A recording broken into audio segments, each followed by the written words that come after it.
संहृत गृहमेथिव्रत विप्रभोमित विष्णुकथा माधुर्य बहुविध श्रुति साधित चातुर्य వేమజనపతివర్య.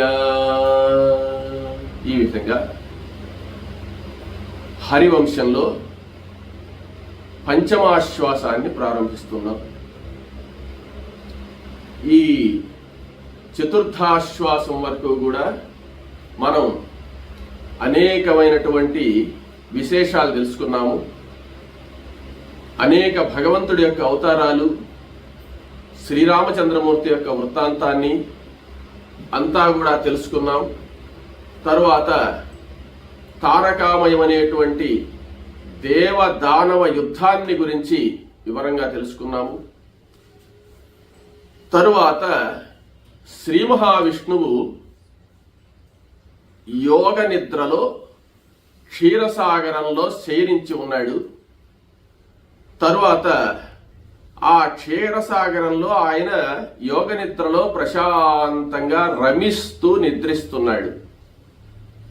చాలా కాలం జరిగింది. కృతయుగం పూర్తయిపోయింది, త్రేతాయుగం పూర్తయిపోయింది, ద్వాపర యుగం కూడా 30% పూర్తయిపోయింది.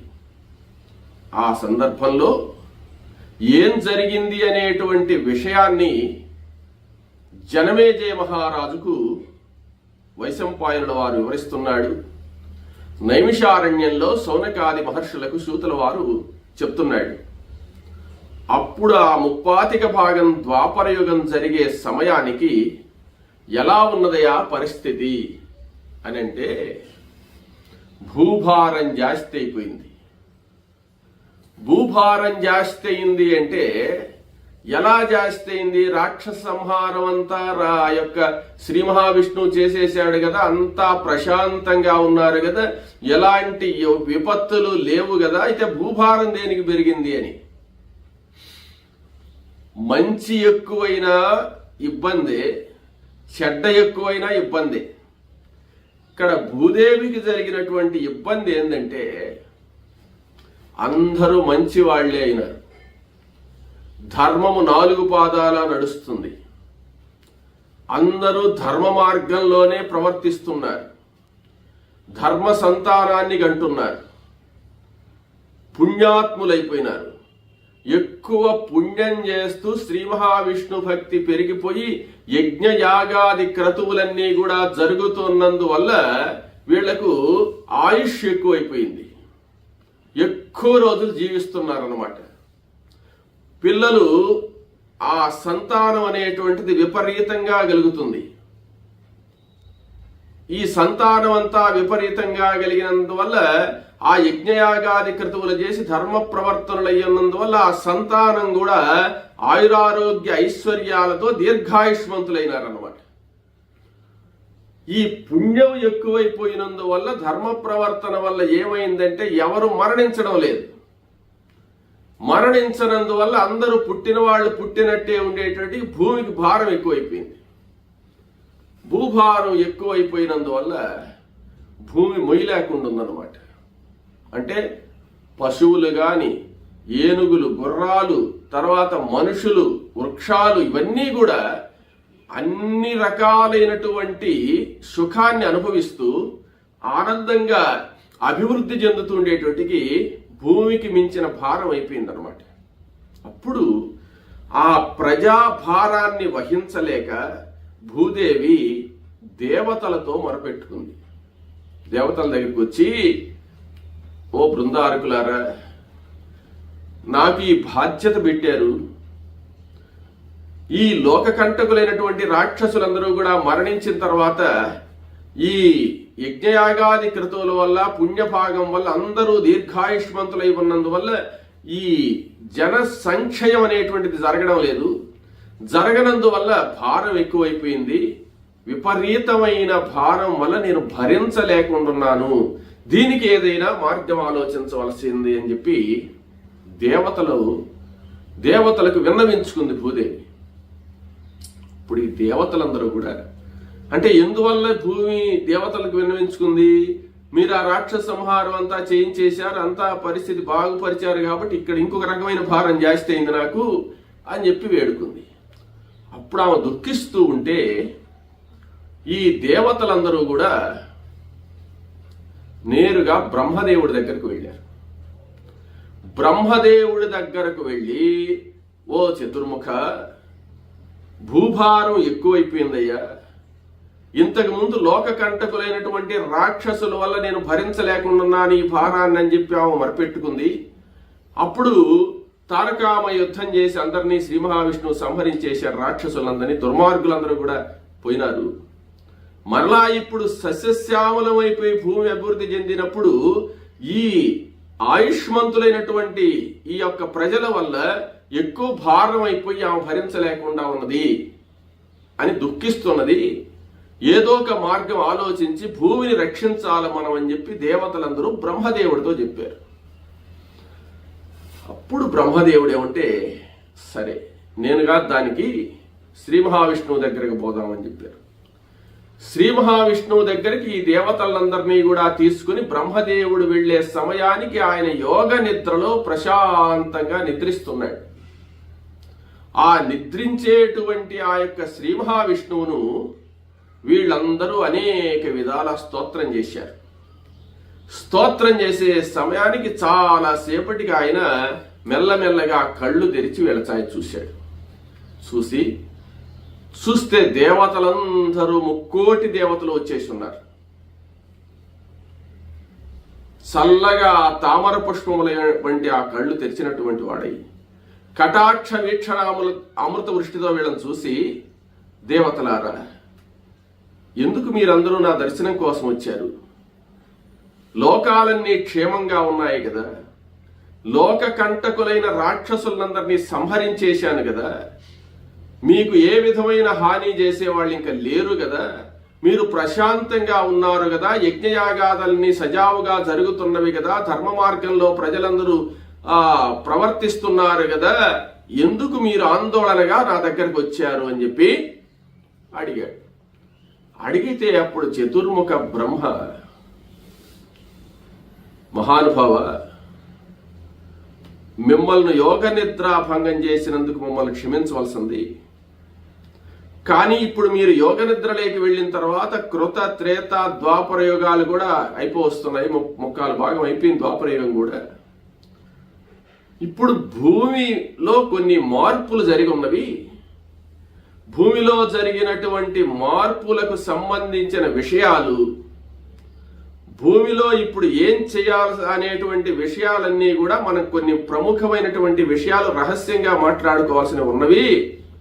అవన్నీ కూడా మీరు విచ్చేస్తే మేరు శిఖరం మీద, మేరు పర్వతం మీద అనేక శిఖరాలు ఉన్నాయి. ఆ శిఖరాల్లో సూర్య సఖము అనేటువంటి శిఖరం ఉంది. ఆ సూర్య సఖము అనేటువంటి మేరు శిఖరం మీద బ్రహ్మాండమైనటువంటి దేవసభ ఒకటి నిర్మించున్నాడు విశ్వకర్మ. ఆ దేవసభ చూసేదానికి చాలా పెద్దది. దేవతలందరూ కూడా ఆ సభలో అప్పుడప్పుడు రహస్య సమావేశాలు జరుపుతుంటారన్నమాట. ఆ సభ పేరు కామరూపిణి, కామగామిని, కామదోహిని అని పిలుస్తారు. 3 పేర్లతో పిలుస్తారు ఆ సభను. ఆ సభ చాలా పెద్దది. 3,000,000 దేవతలు కూడా కూర్చుని మాట్లాడుకునే దానికి తగినటువంటి ప్రాంతాన్ని ఎన్నుకుని ఆ సూర్య సఖం అనేటువంటి ఆ శిఖరం మీద నిర్మింపబడిందన్నమాట. అక్కడ ఏదైనా ముఖ్యమైనటువంటి విషయాలు రహస్యంగా మాట్లాడుకోవాలన్నప్పుడు రహస్య సమావేశం అక్కడ దేవతలందరూ అక్కడ జరుపుతారు. అక్కడ వాళ్ళకి ఏ ఇబ్బంది ఉండదన్నమాట.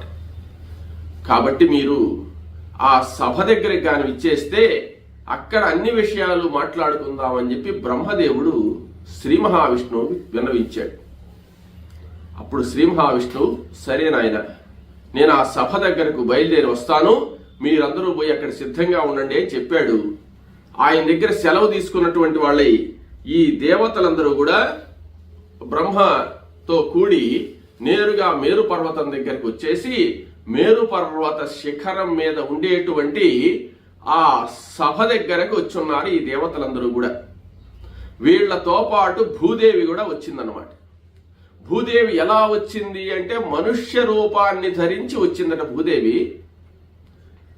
దేవతలందరూ భూదేవితో చెప్తున్నారు, అమ్మా ఈరోజు శ్రీ మహావిష్ణువు ఇక్కడికి వస్తాడు, ఎవరెవరి సమస్యలన్నీ కూడా ఆయనకు విన్నవించుకుందాము, నీకు వచ్చినటువంటి సమస్యను నువ్వు ప్రశాంతంగా అక్కడ విష్ణువుతో చెప్తే పరిష్కరిస్తాడు అని చెప్పి అన్నారు దేవతలు. ఇలా అనుకుంటూ ఉండగానే దేదీప్యమానమైనటువంటి వెలుగుతో ఆ యొక్క శ్రీ మహావిష్ణువు గరుత్మంతుడి మీద విచ్చేశాడు. వీళ్ళు చూస్తుండగానే ఆకాశంలో తెల్లనైనటువంటి ఆ గరుత్మంతుడి యొక్క స్వరూపం కనపడ్డది. ఎలా ఉన్నాడయా గరుత్మంతుడు అంటే, సుపర్ణోసి గరుత్మంత్రివృతే శిరోగాయత్రన్ చక్షుస్సోమ ఆత్మా సామతే తనుర్వామదేవ్యం బృహద్రథంతరే పక్షౌ యజ్ఞాయజ్ఞగుం పుచ్చం చందాగుస్యంగానిధిష్ణిజ శఫాయజూగుం శినామ సుపర్ణోసి గరుత్మంతిపం గచ్చ సువప్పత. ఆ విధంగా ఋష్యాదులు దేవతలందరూ కూడా స్తోత్రం చేస్తూ ఉండగా ఆకాశంలో నుంచి ఆ గరుత్మంతుడు ప్రత్యక్షమైనాడు.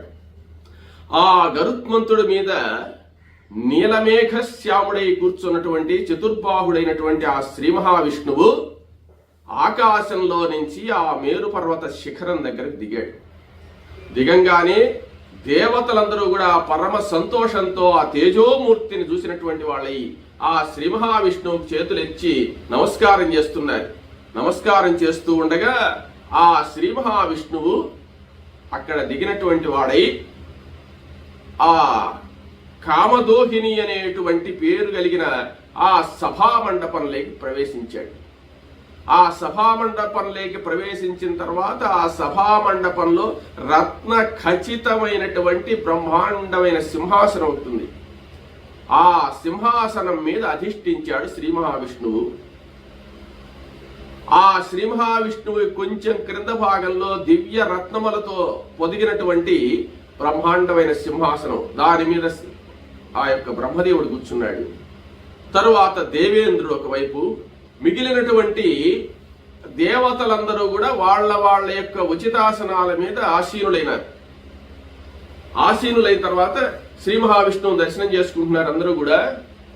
ఆ దివ్యమంగళ స్వరూపుడైనటువంటి శ్రీ మహావిష్ణువు దేవతల ఛాయ చూసి మీ అభిప్రాయం ఏమిటి అన్నట్టుగా చూశాడనమాట. ఈ సభ ఎందుకు చేశారు, మీ అభిప్రాయం ఏమిటి? అప్పుడు ఈ దేవతలందరూ కూడా ఏమనుకుంటున్నారంటే, భూదేవి కదా ఇప్పుడు మాట్లాడాలా, భూదేవిదే కదా సమస్య, కాబట్టి భూదేవి చెప్పాలి, మాట్లాడాలని వీళ్ళందరూ ఒకరొకరు అనుకుంటున్నారు. అనుకునే సమయంలో అది ఒక కోలాహలంగా ఉందన్నమాట. మాటలు ఎక్కువ మాటలు అయిపోయినాయి. అప్పుడు వాళ్ళు అనుకునేది ఏదో అర్థం కావడం లేదనమాట. అప్పుడు వాయుదేవుడు ఏం చేశాడంటే, ఒక్కసారి మీరందరూ గమ్మునుండండి, సభికులందరూ నిశ్శబ్దంగా ఉండాలి అని పెద్దగా అన్నాడు అనమాట. అప్పుడు నిశ్శబ్దం అయిపోయినారు అందరూ. నిశ్శబ్దం అయిపోయిన తర్వాత అప్పుడు భూదేవి ఛాయ చూచాడు వాయుదేవుడు. చూసి, అమ్మా ఇప్పుడు నీవు చెప్పదలుచుకుందేదో శ్రీ మహావిష్ణువు దగ్గర చెప్పవలసింది, మేమందరం కూడా వింటాము, నీకు వచ్చినటువంటి సమస్య ఏమిటి, దానికి పరిష్కారం ఏమిటి మేము మాట్లాడతాము, నీవు ఆ విష్ణువుతో మాట్లాడవలసింది అని చెప్పిన తర్వాత అప్పుడు ఆ భూదేవి, మనుష్య రూపంతో ఉండేటువంటి ఆ భూదేవి శ్రీ మహావిష్ణువుకి నమస్కారం చేసింది. దేవతలందరికీ కూడా నమస్కారం చేసింది. ఆ దేవతలందరూ వింటూ ఉండగా శ్రీ మహావిష్ణువును గురించి ఏమో చెప్తుంది. ఏమంటే, నాకు ఎప్పుడు ఆపద వచ్చినా గాని నన్ను రక్షించేటువంటి ఏకైక వ్యక్తి శ్రీ మహావిష్ణువు. నన్ను అనేక సార్లు రక్షించి నా బాధ తీర్చినటువంటి మహానుభావుడు శ్రీ మహావిష్ణువు. అసలు నాకు పేరు పెట్టిన వాడు కూడా ఆయనేనయ్యా. ఎలా అంటే, ఈ ప్రపంచమంతా కూడా జలార్ణం అయిపోయి ఉన్నప్పుడు జగచ్చేకార్ణవీకృతే. జలమంతా ఏకార్ణం ఒక నీళ్లతో నిండిపోయి ఉన్నప్పుడు శ్రీ మహావిష్ణువు ఆ నీళ్ల మీద నారాయణుడు జలశాయి ఆ నీటి మీద ఆయన పండుకొని ఉన్నాడు. ఆ నీటి మీద ఆయన శయనించుంటే ఆయన యొక్క నాభిలో నుంచి ఒక కమలం వచ్చింది. భూదేవి చెప్తుంది వృత్తాంతం, దేవతలందరూ వింటున్నారు. ఇక్కడ దేవతలందరికీ తెలిసిన విషయమైనప్పటికీ ఏమంటే ఆ నాభి కమలంలో నుంచి వచ్చింది బ్రహ్మ, కానీ బ్రహ్మ అక్కడే కూర్చో ఉన్నాడు, ఆయన తెలుసా కదా. అయినా కూడా ముఖే ముఖే సరస్వతి, ఆమె చెప్పేటువంటి దాన్ని నిశ్శబ్దంగా అందరూ వింటున్నారు అనమాట. జరిగిన కథ అయినా కూడా ఒకరు చెప్పేటప్పుడు వినాలి మనం. ఆ నాభి కమలంలో నుంచి బ్రహ్మదేవుడు సృష్టింపబడ్డాడు. ఆ బ్రహ్మదేవుడు ఆ పద్మంలో కూర్చోనుండే సమయంలో శ్రీ మహావిష్ణువు యొక్క కర్ణమలం అంటే చెవుల్లో నుంచి ఉండేటువంటి గులిమి అంటారు మనం. ఆ మలంలో నుంచి ఈ చెవులో నుంచి ఆ చెవులో నుంచి ఇద్దరు రాక్షసులు పుట్టారు. ఆ రాక్షసులిద్దరూ పుట్టినటువంటి వాడే విష్ణువు మాత్రం యోగ నిద్రలో ఉన్నాడు. ఆయనేం తెలియదు ఆయనకు. ఆ కర్ణాల్లో నుంచి పుట్టినటువంటి మధుకైటబులు అనేటువంటి రాక్షసులు, అంటే వాళ్ళకి పేర్లు లేవు, పుట్టంగానే రాక్షసులుగా పుట్టి నాలుగు వైపులా చూస్తే తామర పుష్పంలో ఉండేటువంటి బ్రహ్మదేవుడు కనపడ్డాడు. ఆ బ్రహ్మదేవుడి దగ్గరకు పోయి మాకు పేర్లు పెట్టు, మేము ఎవరమని అడిగితే అప్పుడు ఆయన ఏం చేశాడంటే ఇద్దరిని తాకి చూశాడు. ఒక ఆయన వజ్రకాయుడు మాదిరి గట్టిగా ఉన్నాడు, ఒక ఆయన మెత్తగా ఉన్నాడు. మెత్తగా ఉండేటువంటి వాడికి మధు అని, గట్టిగా ఉండేవాడి కైటభుడని పేరు పెట్టాడు. ఆ పేర్లు మధుకైటభులు అనేటువంటి రాక్షసులు వాళ్ళు. ఆ రాక్షసులు చాలా కాలం ఆ నీళ్లలోనే విహరిస్తూ అలా తిరుగుతూ అలా సంచారం చేస్తూ అనేక సంవత్సరాలు, వేల సంవత్సరాలు ఉన్నారు వాళ్ళు.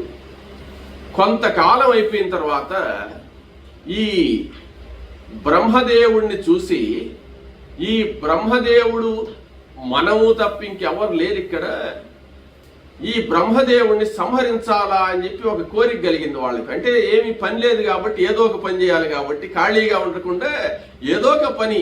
ఎందుకయ్యా బ్రహ్మదేవుడి మీద పగ అని మీరు అనొచ్చు, గమ్మునుండలేరు. అంటే ఏదో ఒక పని చేయాలా, రాక్షసులు అంటే వాళ్ళకి రాక్షసత్వమే కాబట్టి బ్రహ్మదేవుడి మీదకి యుద్ధాన్ని ప్రకటించారు.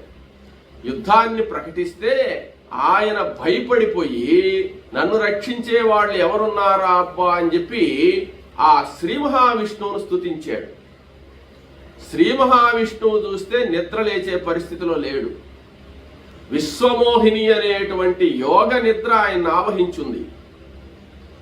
ఆయన ప్రశాంతంగా నిద్రపోతున్నాడు. ఎన్నిసార్లు విష్ణువును స్తుతించినా ఆయన లేవలేదు. అప్పుడు ఆయన ఏం చేశాడంటే శ్రీ మహావిష్ణువు కూడా ఎవరికో వశమైపోయి ఉన్నాడు అనుకుని విశ్వేశ్వరీం జగద్ధాత్రీం స్థితి సంహారకారిణీం నిద్రాం భగవతీం విష్ణోరతులాం తేజస ప్రభు బ్రహ్మోవాచ. బ్రహ్మదేవుడు స్తోత్రం చేస్తున్నట్ట. త్వం స్వాహ త్వం స్వధా త్వం హి. ఆ విశ్వేశ్వరీం జగద్ధాస్త్రీం స్థితి సంహారకారిణీం, జగత్తుకంతా కూడా సృష్టి స్థితి లయాలు చేసేటువంటి ఆ జగన్మాత అయినటువంటి ఆ విశ్వమోహిని అయినటువంటి ఆ నిద్రాదేవిని స్తోత్రం చేశాడు. ఆ నిద్రాదేవిని స్తోత్రం చేస్తే మొట్టమొదట ఆ నిద్ర అనేది ఎలా ఉంటుందో మనకు తెలియదు. ఆ నిద్రాదేవి ఎలా ఉంటుందో ఎవరికి తెలియదు. ఆ నిద్రాదేవికి వశమైపోయి నిద్రిస్తున్నాడు యొక్క విష్ణువు. ఆ నిద్రాదేవిని స్తోత్రం చేయంగానే విష్ణుమూర్తి శరీరంలో నుంచి ఒక నల్లని ఆకారంతో నిద్రాదేవి బయటకు వచ్చిందని బ్రహ్మదేవుడు చూశాడు. ఎలా ఉన్నదయ్యా? ఖడ్గం చక్రగదేషు చాపరిఖాన్ శూలం భుసుండీం శిరః శంఖం సందతతిం కనైస్త్రినయనాం సర్వాంగభూషాభృతాం నీలాస్మజ్జుతిమాస్య పాదదశకాం సేవే మహాకాళికాం యామస్తౌ స్వపితే హరౌ కమలజో హంతుం మధుం కైటభం. 10 తలలు 10 కాళ్ళు 10 చేతులు ఉన్నాయి ఆమెకు. నీలాశ్మద్యుతిం ఆస్య పాద దశకాం. నీలాశ్మము అంటే నీలమణి, నీలమణితో సమానంగా ప్రకాశించేటువంటి శరీరం కలిగినటువంటిది. నీలాశ్మద్యుతిం ఆస్యపాద దశకాం. 10 తలలతో ప్రకాశించేది, 10 కాళ్లతో ప్రకాశిస్తున్నది, 10 చేతులతో ప్రకాశిస్తున్నది. ఆ 10 చేతుల్లో ఖడ్గం చక్ర గద ఇషు చాప పరిఖాన్ శూలం భుషుండిం శిరః శంఖం. ఈ 10 రకాలైన ఆయుధాలు ధరించుందన్నమాట. ఈ 10 రకాల ఆయుధాలు 10 చేతుల్లో ధరించి ప్రకాశించేటువంటి ఆ జగన్మాత మధుకైటభం. తల్లి, నీవు అనుగ్రహిస్తే ఈ మధుకైటభ వధ జరుగుతుంది. మధుకైటభులు నన్ను హింసిస్తున్నారు. నీవు చూస్తే విష్ణువును ఆవహించున్నావు. నీవు ఆవహించినప్పుడు ఆయన నిద్రలేవడు, కాబట్టి దయవుంచి నన్ను కాపాడవలసింది అని చెప్పి ఆ బ్రహ్మదేవుడు ఎప్పుడు ప్రార్థించాడో ఆ విష్ణువులో నుంచి ఆ యోగమాయ యోగ నిద్ర అలా బయటకు వచ్చింది. ఆ దివ్య రూపాన్ని బ్రహ్మదేవుడు దర్శనం చేసుకున్నాడు. దర్శనం చేసుకుని అలా పక్కకి వెళ్ళిపోయింది ఆమె. ఆమె ఎప్పుడైతే వెళ్ళిపోయిందో ఆవులిస్తూ లేచాడు ఈయన. ఎవరు? శ్రీ మహావిష్ణువు. శ్రీ మహావిష్ణువుకి మెలకు వచ్చింది. మెలకు వచ్చిన తర్వాత బ్రహ్మదేవుడి యొక్క స్తోత్రాన్ని విని, ఏనాయనా బ్రహ్మ నన్ను స్తోత్రం చేశావన్నాడు. ఏం లేదు స్వామి, ఇళ్ళగో ఇక్కడ పర్వతాకారులు ఉన్నారు, మధుకైటభులనేటువంటి వాళ్ళు, నీ యొక్క కర్ణ రంధ్రముల్లో నుంచి పుట్టిన వాళ్ళు వీళ్ళు నన్ను హింసిస్తున్నారు, కాబట్టి వీళ్లను నీవు సంహరించవలసింది అని చెప్పి బ్రహ్మదేవుడు స్తోత్రం చేశాడు. అప్పుడు ఆ విష్ణు శ్రీ మహావిష్ణువు అక్కడి నుంచి లేచినటువంటి వాడై ఆ మధుకైటభుల మీదకి యుద్ధానికి వెళ్ళాడు. మధుకైటభులకు శ్రీ మహావిష్ణువుకు 5000 సంవత్సరాల యుద్ధం జరిగింది. 5000 సంవత్సరాల యుద్ధం జరిగితే 5000 సంవత్సరాల్లో విష్ణువు అలసిపోలేదు, మధుకైటభులు అలసిపోలేదు. అప్పుడు 5000 సంవత్సరాలు యుద్ధం చేసిన తర్వాత బ్రహ్మదేవుడుండి ఆ నిద్రాదేవిని ప్రార్థించమ్మా, ఈ యుద్ధం ఎప్పటికి అయ్యేది, వీళ్ళు ఎవరు గెలుస్తారో ఎవరు గెలవరో తెలియదు, ఎలాగైనా మధుకైట సంహారం చేయించు తల్లి, మధుకైటభులను సంహరించు అని ప్రార్థిస్తే అప్పుడు నేను చేస్తానుండు నాయన అని చెప్పి ఆ నిద్రాదేవి మధుకైటభుల్లోకి ప్రవేశించింది. మధుకైటభుల్లోకి ప్రవేశించే సమయానికి ఆ మధుకైటభులకి ఏమైందంటే వాళ్ళు ఏం మాట్లాడుతున్నారో వాళ్ళకి అర్థం కావడం లే, మైకం వచ్చినట్టుందన్నమాట. ఆ మైకంలో ఉన్నారు వాళ్ళు.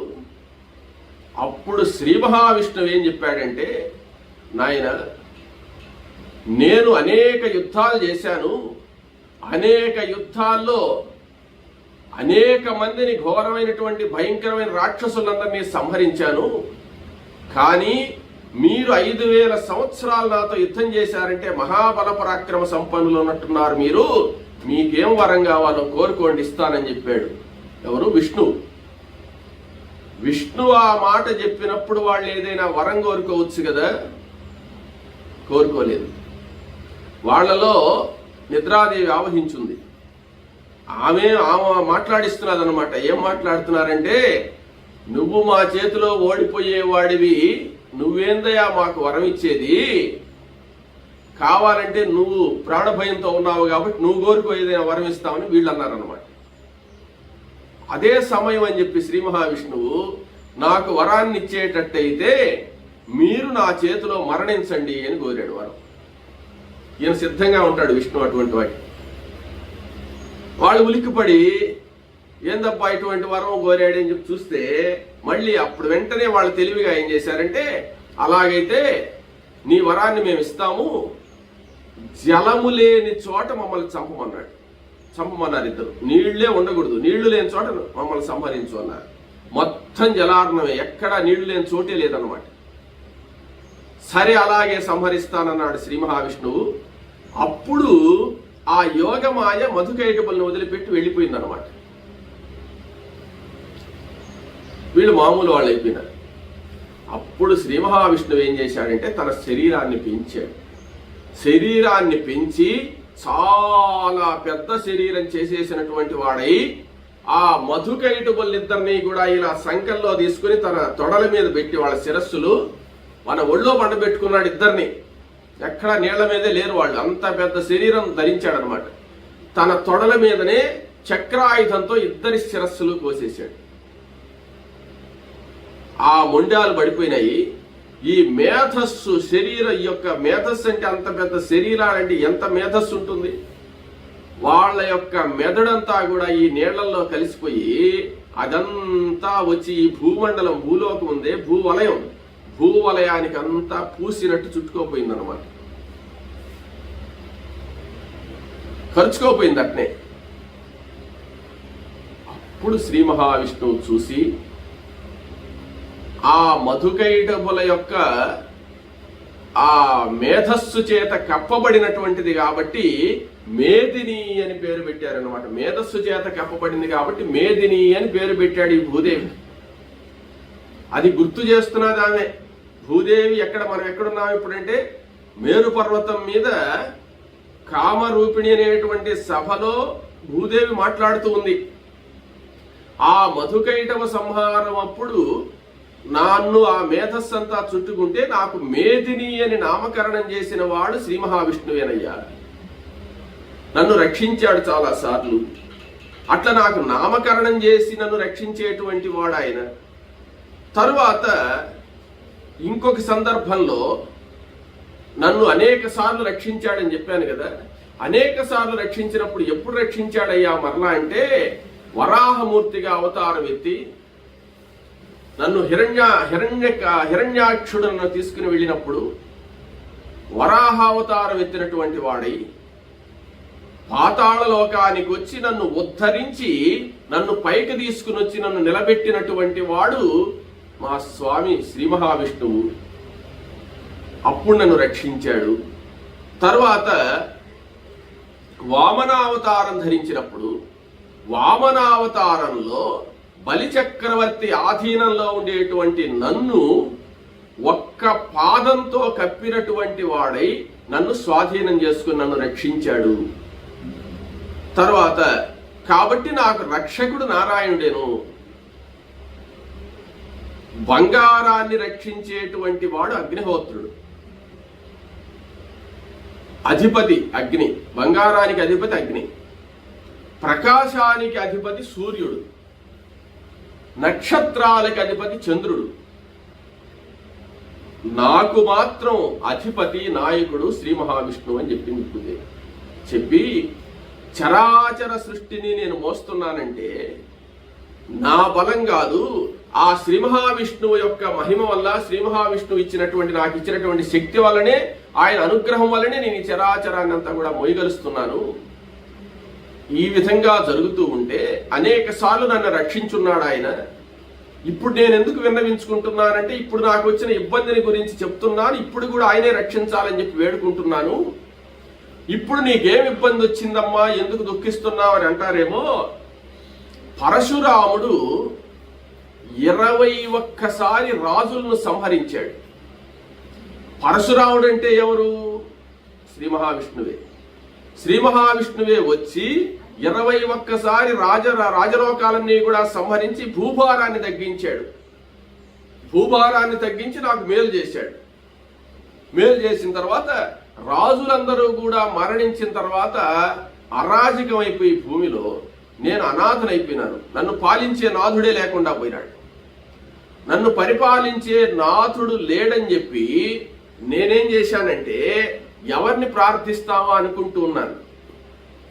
పరశురాముల వారు ఏం చేశాడంటే 21 రాజులను సంహరించిన తర్వాత భూమి నేను ఆయన ఆధీనం అయిపోయినాను కదా, భూదేవి చెప్తుంది. అప్పుడు నన్ను కశ్యప ప్రజాపతికి దానం చేసేసాడు. అందువల్ల కాశ్యపి అనే పేరు వచ్చింది నాకు. నేను కశ్యప ప్రజాపతి అధీనం అయిపోయినాను, అంటే నన్నంతా కూడా కశ్యపుడికి దానం చేసేసాడు. అప్పుడు అరాజకం అయిపోయి రాజు లేకుండా పోయి నేను బాధపడుతూ మా తండ్రితో సమానమైనటువంటి కశ్యపుణ్ణి ప్రార్థించాను.